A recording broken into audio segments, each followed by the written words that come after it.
Hello friends, మనం ఇవాళ చేసుకోబోయే రెసిపీ ఏంటంటే జొన్న రొట్టె చేయడం చాలామందికి రాదు కదా.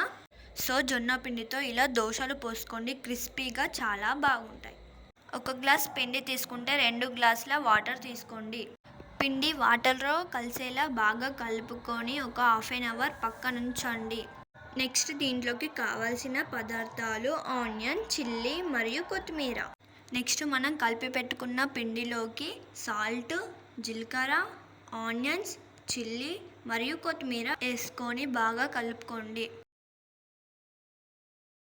నెక్స్ట్ మనం స్టవ్ పైన నాన్ స్టిక్ ప్యాన్ పెట్టుకొని తగినంత ఆయిల్ వేసుకోవాలి. ముందుగా మనం కలిపి పెట్టుకున్న జొన్న పిండిని అట్టులాగా వేసుకోవాలి. సో దీన్ని మనం బ్రౌనిష్ కలర్ వచ్చేలాగా 2 సైడ్స్ మంచిగా కాల్చుకోండి. సో జొన్న రొట్టె చేయరాని వాళ్ళకు ఇలా జొన్న పిండితో దోశలు పోసుకుంటే చాలా బాగా వస్తాయి.